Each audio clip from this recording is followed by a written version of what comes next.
Değerli yoldaşlar, değerli müəllimlər, salamlayıram hər birinizi, xoş gördük hər birinizi. Bugün sizlərlə durğu işarələri mövzusuna baxacağım. Düşündüm ki, imtahana artıq az bir müddət qalıb. Bu az bir müddətdə sizlər üçün faydalı olsun deyə biraz durğu işarələrindən danışım. Əksər müdavimlərin durğu işarələrini, həm müdavimlərin, həm digər ümumiyyətlə bu sahənin içərisində olan istər abituriyent şöbəsi olsun, istər MİQ şöbəsi olsun, biraz durğu işarələrindən sanki bəzi yoldaşlar çəkinirlər. Çalışacağım durğu işarələri haqqında müəyyən qədər məlumat verim. Baxın, biz durğu işarələri haqqında bu mövzuya gəlib çatana qədər bəlli bir bilgilərimiz formalaşır artıq. İstər nitq səhərində olsun, istər nitq səhərindən sonra əlavələr, həmcinslər, vasitəli, vasitəsiz nitq. Bunların daxilində biz demək olar ki, durğu işarələrini öyrənmiş oluruq. Sadəcə durğu işarələri mövzusu başlığı altında biz bunları öyrəndiyimiz bilgiləri bir yerə yığırıq. Gəlin mən lap əvvələ qayıdıb xırda-xırda sizə məlumat verməyə çalışayım. İlk olaraq köməkçi nitq səhərində vergül məsələsini danışacağım sizə. Baxın, köməkçi nitq səhərində vergül məsələsində daha çox diqqətli olacağınız məqamlar bir bağlayıcıdır. Bağlayıcı. Modal sözlərdə sabit vergül məsələsi var. Onu onsuz da bilirsiniz. Elə modal sözləri də bura qeyd edeyim. Modal sözlər. Bir də ədatlarda diqqətli olmaq lazımdır. Elə birinci sizə bu ədatdan danışacağım. Baxın, ədatda vergül tələb edən məna növü sadəcə təsdiq və inkar ədatıdır. Deməli, təsdiq və inkar ədatlardır. İnkar. Bu təsdiq inkar ədatları vergüldən ayrılacaq və buna xüsusi diqqət yetirməlisiniz. Məsələn, deyirəm ki, birinci təsdiq inkar ədatını təbii ki, əzbər bilməlisiniz. Deyirəm ki, bəli, vergül, razıyam. Və yaxud da deyirəm ki, yox, gəlməyəcəm. Deməli, yoldaşlar, təsdiq ədatları, təsdiq və inkar ədatları bəli, hə, xeyr, yox, heç əsla. Bunlar vergüllə ayrılmış olacaq və ədatda, belə deyək də, vergül tələb edən yeganə məna növü ədatın təsdiq inkar ədatıdır. Sadəcə sual ədatları da vergül tələb eləyə bilər. Bəli, sual ədatlarına bura qeyd eləməyimiz yaxşı olardı. Deməli, inkarla yanaşı sual ədatlarını qeyd eləyək. Məsələn, tutaq ki, hər hansısa bir X sual ədatı işlənibsə, deyirəm ki, bunu bilmirsən ki, baxın, burada sual ədatıdır və bu sual ədatına görə sual işarəsi qoymuş oluruq. Belə deyək də, hardasa burada kini pozsaq, yenə də bir sual işarəsi qoymuş oluruq. Bunu bilmirsən. Sadəcə burada ədat da işlənib deyə elə deyirik ki, sual ədatı ilə işlənən cümlədə bir sual işarəsindən də istifadə eləmiş oluruq. Bu belə. Bağlayıcılara nəyə fikir verməlisiniz? Bəli, bağlayıcılara diqqət yetirəcəyiniz məqamlar biraz çoxdur. Mən bunları ümumiləşmiş formada sizə deyəcəm. Baxın, yoldaşlar. İlk olaraq özündən əvvəl vergül işləyən bağlayıcıları deyim sizə. İndi bəzən yazacağım bura. Məsələn, yazıram ki, çünki, ona görə ki, daha sonra digərlərini deyə bilərəm. Ondan ötürü ki, sonra lakin, amma, ancaq və yaxud da hətta, habelə, həmçinin o cümlədən bu tipli bağlayıcılar işləyəndə bunların əvvəl vergül qoyulmuş olacaq, yaxşı. Məsələn, gəlmədim vergül çünki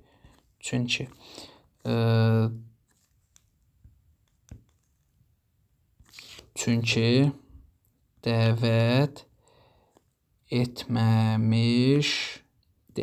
Görürsünüz, burada çünki bağlayıcısı özündən əvvəl vergül tələb edir. Deməli, bir dəfə sayaq. Çünki, ona görə ki, ondan ötürü ki, sonra amma, ancaq, lakin, yoxsa, halbuki, hətta, habelə, həmçinin o cümlədən bu tipli bağlayıcılardan əvvəl vergül işarəsi qoyulmuş olacaq.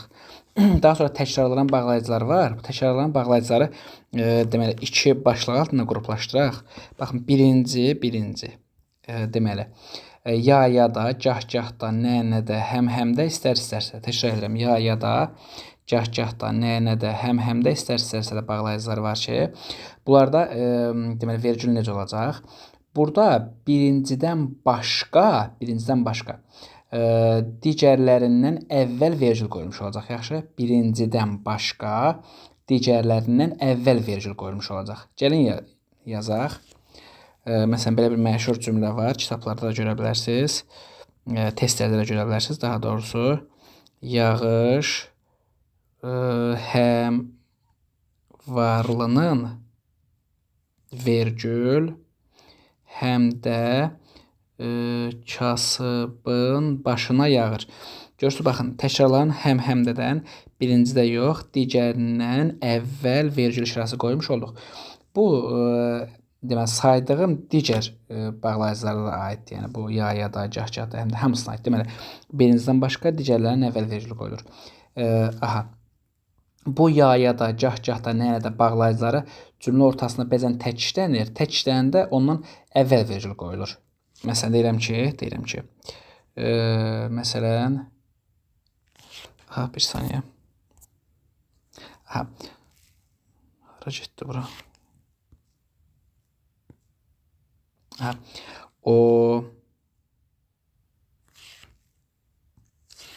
Deyirəm ki, o məni eşitmədi.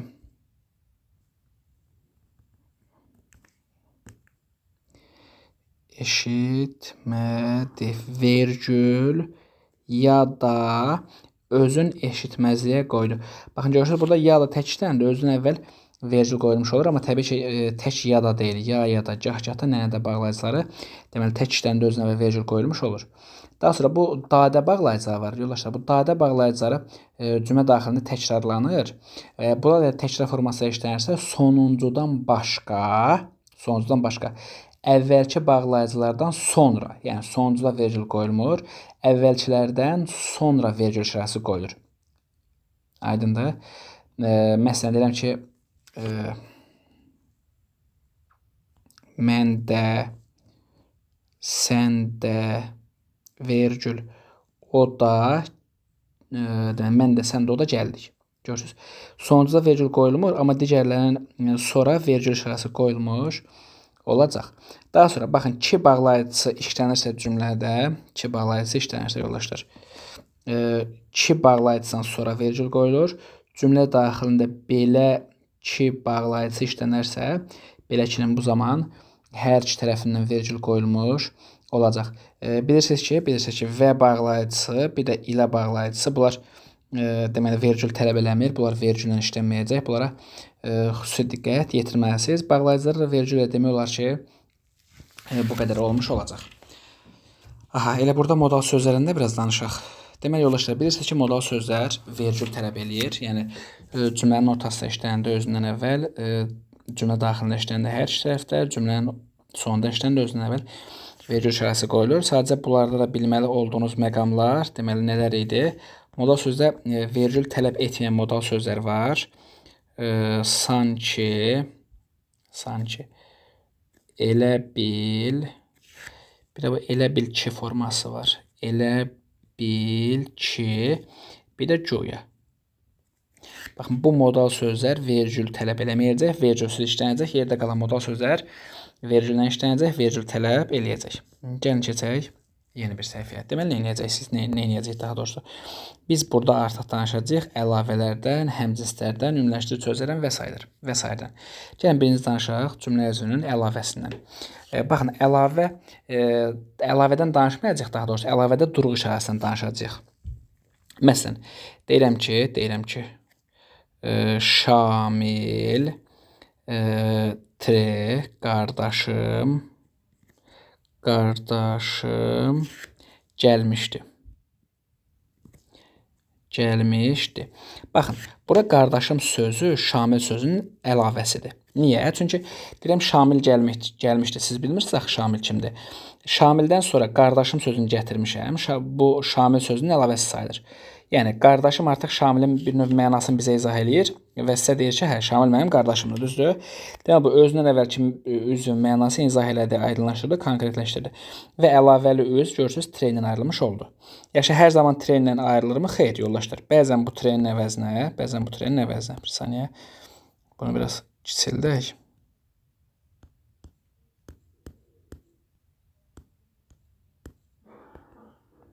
Aha. Bunun dairəsində də kiçildilər. Eyb yoxdur. Hə, bəzən deməli bunun əvəzinə, bəzən bunun əvəzinə vergül işarəsindən istifadə edə bilərik. Şamil, vergül, qardaşım. Deməli, əlavə həm vergüllə, həm də bu tre işarəsindən ayrıla bilər. Ayrı-ayrı da hər ikisini qoya bilərik, heç bir problem yoxdur. Aha. Hətta bəzən belə bir məqam olur. Deməli, aha. Bəzən belə bir məqam olur ki, əlavə ilə əlavəli üzv arasında deməli, yəni məsələn bağlayıcısı istifadə oluna bilər. Yəni, buraya yazıram ki, yəni sözü. Yəni olsa, bu zaman yenə yəni demə vergül qoyur. Yaxşı, şamil, vergül, yəni qardaşım. Bu belə. Deməli, əlavədə öyrəndik ki, əlavə vergül və tre ilə ayrıla bilər. Aha, indi gəlin həmcisdən danışaq. Yoldaşlar, həmcis üzvlərin arasında vergül işarəsi qoyulur. Məsələn, deyirəm ki, kitab, vergül, qələm, vergül, dəftər aldım. Görürsünüz, həmcis üzvlərə sonuncudan sonra vergül qoymuram. Digərlərindən sonra vergül qoyuram, amma sonuncudan sonra vergül qoymuram. Bu normaldır, həmcins üzvləri arasında vergül qoyulur, burada bir problem yoxdur. Bəzən həmcins üzvlə deməli həmcins üzvlərə aid ümumiləşdirici söz işlənir. Bu necə olur? Məsələn, deyirəm ki, hamı, daha sonra Əli, Şamil, Elton gəlmişdi. Hamı gəlmişdi. Baxın, Əli, Şamil, Elton həmcins sözdür, düzdür? Bu hamı da ümumiləşdirici sözdür. Əgər ümumiləşdirici söz həmcinsdən əvvəl gələrsə, bu zaman qoşu nöqtə işarəsi qoyuruq. Yaxşı? Yəni ümumiləşdirici söz qoşu nöqtə, sonra həmcins sözləri sayıram. Bəzən əksi ola bilər. Yəni bu ümumiləşdirici söz həmcins sözdən əvvəl yox, sonra gələ bilər. Yəni sayaram Əli, Şamil, Elton, sonra deyərəm hamı. Əgər hamı gəlmişdi. Əgər belə olarsa, yəni ümumiləşdirici söz həmcins sözdən sonra gələrsə, bu zaman tre işarəsindən istifadə olunacaq. Aydındır? Deməli, ümumiləşdirici söz həmcins sözdən əvvəl gələndə qoşu nöqtə, sonra gələndə tre işarəsindən istifadə olundu. Buna da diqqət yetirməlisiniz. Bu da aktiv düşən bir məqamdır. Deməli yoldaşlar, bəzən bu ümumiləşdirici sözlə həmcins sözlər arasında yenə bağlayıcı istifadə oluna bilər. Məsələn, Əli, Şamil, Elton, vergül, yəni hamı. Belə də ola bilər və yaxud da ki. Aha. Buna əvvəl istifadə oluna bilər. Hamı. Vergül, yəni qoşan nöqtə. Əli, Şamil, Elton. Deməli, ümumiləşdirici söz, həmcins söz. Ümumiləşdirici sözlə həmcins söz arasında yəni məsələn bağlayıcı, bu məsələn də ola bilər. Məsələn sadəcə başqa situasiyada istifadə olunur. İndi bura məsələyə uyğun gəlmir deyə bunu yazmadım. İndi bura yəni bağlayıcısı həmcinslə ümumiləşdirici arasında istifadə olunanda əvvəl vergül, sonra qoşu nöqtə işarəsindən istifadə eləmiş olduq.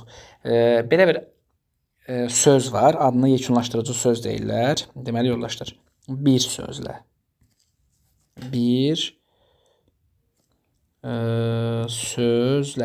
Bu bir sözlə bunun adı yekunlaşdırıcı sözdür. Bunun özünə məxsus durğu işarəsi var. Nədir bunun durğu işarəsi? Bundan əvvəl vergül, bir sözlədən əvvəl tre, sonra vergül işarəsindən istifadə olunmuş olacaq.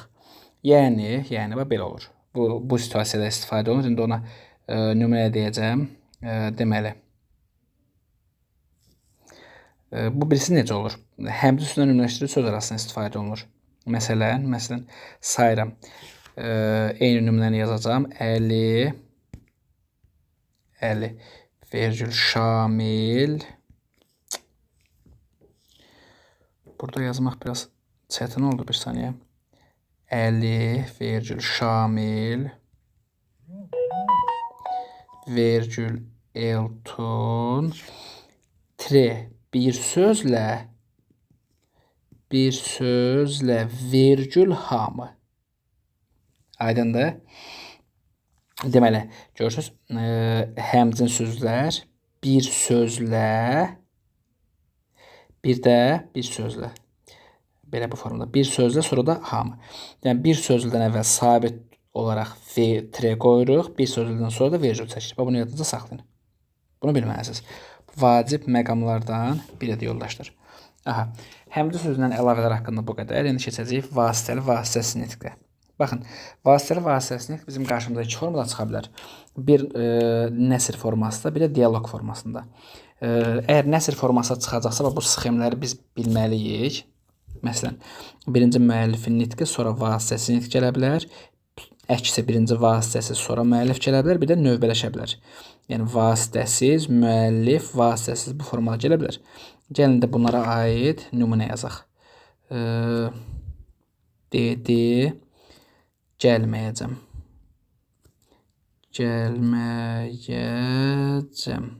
Aha, baxın, dedi müəllifin nitqidir, gəlməyəcəm vasitəsiz nitqidir. Bu formada olanda müəllifin nitqindən sonra qoşu nöqtə qoyuruq, dırnaq açırıq və dırnağı burada bağlarıq. Yəni, qoşu nöqtə qoyuruq, dırnağı burada açsıq, burada bağladıq. İndi, bax, bunun əks oladır. Yəni, bunun yerini dəyişə bilərik də. Qısaca özümüzü səthinə salmayaq. Məsələn, yazıram ki, gəlməyəcəm dedi. Bu zaman birinci vasitəsi sonra müəllif olarsa, vasitəsi alırıq dırnağa, vergül tre. Yəni, bunu aldıq bu formada dırnağa, sonra vergül tre, sonda da bir nöqtə işarəsi qoyduq. Aha, belə də ola bilər, vasitəsiz müəllif, vasitəsiz. Gəlin, bu cümləyə düzəliş eləyək. Gəlin yazaq. Deməli, gəlməyəcəm dedi. Siz gedin.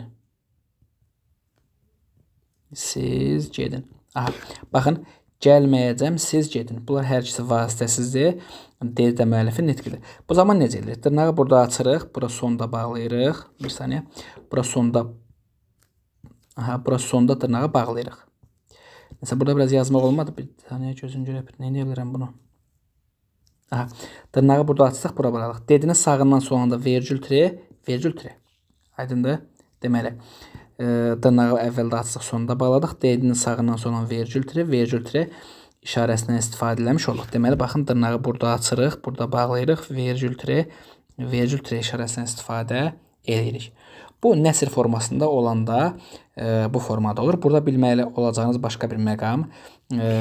Baxın, əgər biz, tutaq ki, sxemimiz belədir, müəllif vasitəsiz. Burada dırnağı açdıq, burada bağladıq. Əgər biz sual və nida qoyuruqsa, bu dırnağın içərisində olur. Vergül nöqtə qoyuruqsa, bu dırnağın çölündə olmalıdır.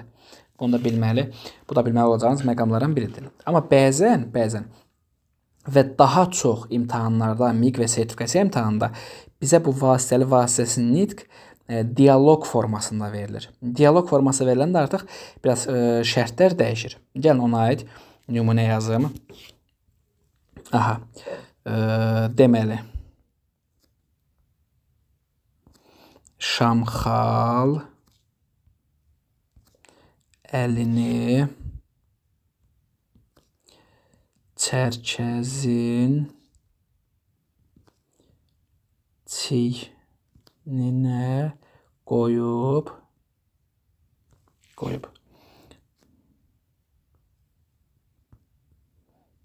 daha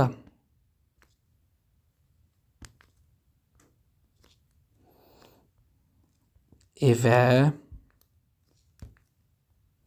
qayıtmayacam.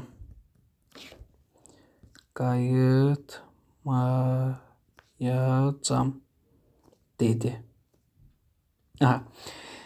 Baxın, bu görürsünüz dialoq formasıdır, yəni alt-alta yazılıb. Burada necə eləyəcək? Baxın, yoldaşlar. Şamxal əlini çərkəzin çiyninə qoyub, bu müəllifin nitqidir. Aydındır. Bu formada müəllifin nitqi olarsa, müəllifin nitqi bitdiyi yerdən biz qoşu nöqtə işarəsi qoyuruq. Deməli, bura qoşu nöqtə qoyacağıq. Qoşu nöqtə qoyduqsa, vasitəsiz nitqin əvvəlinə tire çəkirik. Daha evə qayıtmayacam. Burada vasitəsiz bitir. Vasitəsiz bitdi. Vergül tire. Sonda bir də nöqtə işarəsi qoyduq. Aydındır. Elə bil ki, bizim sxemimiz belə idi. Şamxal əlini çərçəvəsinin çiyninə qoyub, bu müəllifin nitqi idi. Daha evə qayıtmayacam. Bu vasitəsiz idi. D-də müəllifin nitqidir. Normalda bu belə olmalıdır. Baxın, qoşu nöqtəni qoyduq. Bunu aldıq dırnağa, vergül, tire qoyub, bir dənə də nöqtə qoyduq. Düzdür? İndi dialoq formasında olanda, bax, diqqətli olun. Dialoq formasında olanda bu dırnağı əvvəldə açıb sonda bağlayırıq, ha. Bunu bircə dənə tire əvəz edir. Yaxşı? Bir dənə tire əvəz edir. Bax, görürsünüz, qoşu nöqtəmiz öz yerindədir. Bax, dırnağın əvəzinə bir dənə əvvəldən tire qoymuşuq. Və məsələ buradır ki, bir dənə tire bərabərdir. Dırnağı burada açıb, burada bağlayırıq. Görürsünüz, bir tire bu dırnağa bərabərdir. Yaxşı? Aha, ona görə bu sxem bu formada olmuş olur. Amma sxemi bildiniz. Sadəcə bura diqqət eləməli başqa bir məqamlar var. Necə başqa bir məqam var? Bax, sxemi bu formada qurmuşuq, düzdür? Bəzən cümlənin daxilində cümlənin özünə məxsus durğu işarələri də ola bilər. Ona da diqqət etmək lazımdır. Onu da belə deyək də fikrimizdən, diqqətimizdən yayındırmaq olmaz. Yəni onlara aid fərqli nümunələr yazaq.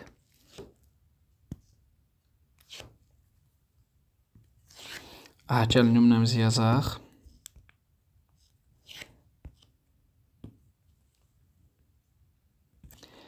Əli ilə gözünü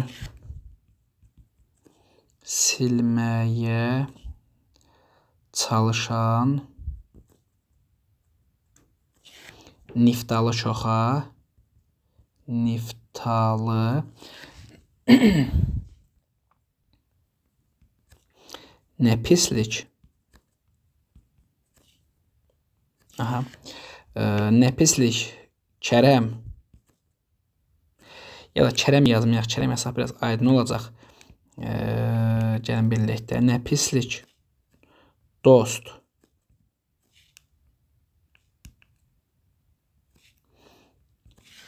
Səndən ancaq yaxşılıq görmüşəm. Yaxşılıq görmüşəm. Dedi. Gəlin baxaq indi. Bunun durğu işarələrini təyin etməyə çalışaq. Əli ilə gözünü silməyə çalışan Niftalı. Bu, bura qədər müəllifin nitqidir. Müəllifin nitqi bitdisə, qoşu nöqtəni qoyuruq belə. Bura treni çəkirik əvvələ. Nə pislik, dost. Baxın, dost sözü burada xitabdır, düzdür? Deməli, nə etməliyik? Bunun biz sağından solundan nə qoymalıyıq? Vergül qoymalıyıq. Amma diqqətli olun. Nə pislik, dost, vergül. İndi bura qədər hansı intonasiyadır? Bura qədər. Bura əlbəttə sual intonasiyasıdır. O görə xitabın əvvəlindən vergül qoyuluq, amma xitabın sonrasına sual qoymalıyıq. Nə pislik, dost. Pislik. Nə pislik, dost sualı qoyduq.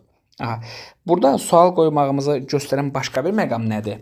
Deyə bilərsiniz, bəlkə sualı sona qoyaq. Yox. Sual qoymağımızın başqa bir məqamı, belə deyək, əsas verən məqam nədir? Burada səndən sözü böyünə yazılıb. Bu səndən sözü böyünə yazılıbsa, buradan bilməliyik ki, burada bitmə intonasiyası var. Bilirsiniz ki, sualdır, nidadır, nöqtədir. Bunlar hər üçü bitmə intonasiyası verir. Ona görə burada səndən sözü böyük yazılsa, 100% biz bura sual qoymalıyıq. Aydındır. Və nə pislik, dost. Nə pislik, dost. Burada vasitəsiz bitir. Səndən ancaq yaxşılıq görmüşəm, dedi. Yox, daha doğrusu bitmir, davamdır. Nə pislik, dost, deməli, sualı qoyduq. Səndən ancaq yaxşılıq görmüşəm, vergül, tire, dedini qoyub, sonra da bir nöqtə işarəsi qoymuş oluruq. Bu tipli məqamlara biz xüsusi diqqət yetirməliyik. Başqa bir nümunə ilə biraz daha əlavə informasiya verməyə çalışım. Deməli, imtahanda istifadə olunmuş bir nümunədən istifadə edəcəm, bir cümlədən istifadə edəcəm.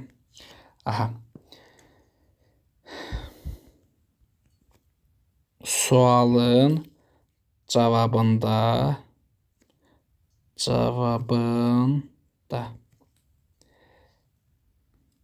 müəllim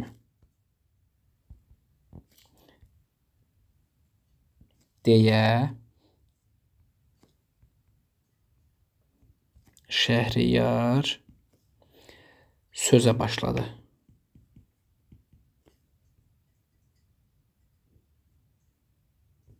Şəhriyar sözə başladı. Deməli, mənim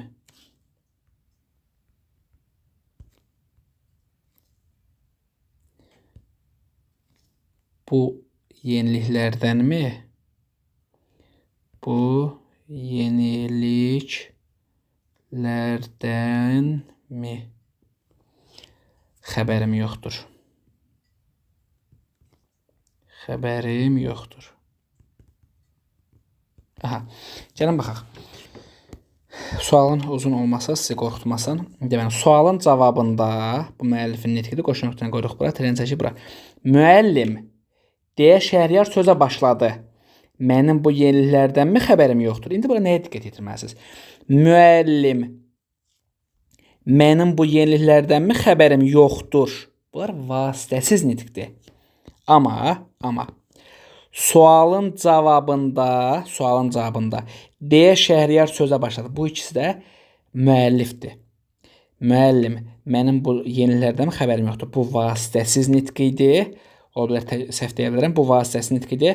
Sualın cavabında deyə Şəhriyar sözə başladı. Bu da müəllifin nitqidir. İndi nədir? Burada ayırd eləməlisiniz ki, deyə Şəhriyar sözə başladı. Bu müəllim sözünə aid deyil. Yəni.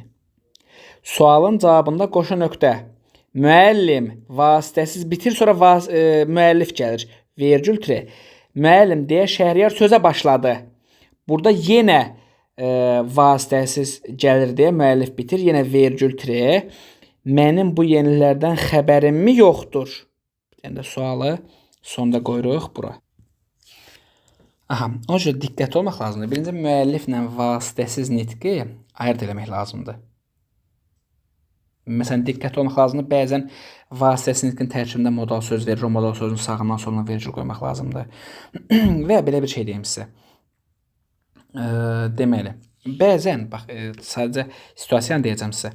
Bəzən belə olur, baxın, deyək də, belə deyək. Vasitəsiz gəlir, sonra müəllif gəlir, düzdür? Və yaxud da əks olsun. Müəllif gəlsin, sonra vasitəsiz gəlsin. Bu formada olanda, əgər müəllifdən əvvəl heç bir şey yoxdursa, müəllifdən əvvəl heç nə yoxdur. Bu zaman elə birbaşa qoşu nöqtəni qoyuruq, yaxşı? Qoşu nöqtəni qoyandan sonra bunu da aldıq, dırnağı burada bağladıq. Amma belə olsaydı, belə deyək də, vasitəsiz müəllif, yenə vasitəsiz. Artıq burada müəllifin əvvəlində vasitəsiz var deyə bu sxem işə yaramayacaq, yaxşı? Dırnağı burada açmışdıq, burada bağlamışdıq, vergül tre işarəsi qoymuşduq. Aha, indi baxın, vasitəsiz, sonra müəllif gəlirsə, bu, belə deyək də, düşünək ki, dialoq formasındadır. Əvvəldən tren çəkdi, düzdür? İndi vergül tre qoymalıyıq, belə deyilmi? İndi burada belə bir məqam var. Vergül tre qoyuluq. Bəlkə bu vasitəsiz nitqli cümləmiz sual cümləsidir. Vasitəsiz nitqli cümləmiz sual cümləsi olarsa, biz məcbur qalıb bu vasitəsizdən sonra bir sual qoyaraqmı? Düzdür? Yəni sual qoyuruqsa, indi belə deyim də, baxın, vasitəsiz müəllif vergül tre olmalıydı. Vasitəsizin sual intonasiyası var deyə bu vergül avtomatik pozulur. Bunun yerinə sual qoyulur. Yaxşı, tre olduğu kimi qalır. Aydındır. Ona görə sual intonasiyası olanda daha vasitəsiz müəllifdə sual tre qoyacaqsınız. Vergül tre qoymayacaqsınız. Hətta ola bilər nida intonasiyası ola bilər. Vasitəsiz, nida, birbaşa tre, sonra da müəllif. Bu belə. Gəlin, buna aid bir nümunə deməyə çalışım. Aha.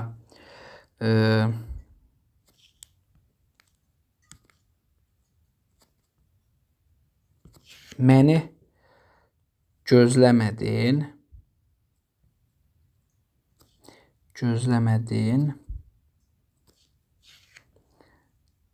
dedi. Baxın, birinci əgər bu vasitəsiz nitqli cümlə dialoq formasındadırsa, sən buradan treni çəkməlisən. Yaxşı, bax, bu imtahana düşən bir məqamdır. Hətta bu məqam filologiyanın sertifikasiyasına düşmüşdü. Bu ayın 17-si, iyun ayının 17-si bu tip sual düşmüşdü filologiyanın sertifikasiyasına. Mənim özümdə həmin sertifikasiyaya iştirak eləmişəm, ona görə 100% dəqiqliklə deyə bilirəm. Baxın, bu formada bir cümlə vermişdi. Burada əsas məsələlərdən biri cümlə vasitəsindən başlayır və dialoq forması alsa, sən həmin vasitəsi ilə dırnaqla yox, dialoq forması olması üçün sən onu tre ilə başlamalısan. Aydındır? Məni gözləmədin. İndi bir sual intensiyası varmı? Sən vergül tre qoymalısan, düzdür? Amma tələsmədə bir sual intensiyası var axı. Məni gözləmədin, sualı qoyursan avtomatik. Sonra treni qoyursan, daha artıq daha doğrusu vergülə ehtiyac qalmır. Bu məqama diqqətli olmağınız gərəkir. Bu qədər yoldaşlar, ümid edirəm ki, faydalı oldum. Videoya baxarsınız, sona qədər izləyərsiniz, fikirlərinizi yazarsınız və bu imtahana az bir müddət qalıb təbii ki, indirə xatırladıram, təkrar deyirəm. Bu az bir müddətdə hansı mövzunun izahını görmək istəyirsə, belə deyək də, nələrlə bağlı videolar görmək istəyirsə, onu şərh bölməsinə qeyd eləsəz, mən onu nəzərə alıb sizlər üçün faydalı olmağa çalışacağım. Hər birinizə təkrar uğurlar və bol şanslar arzulayıram.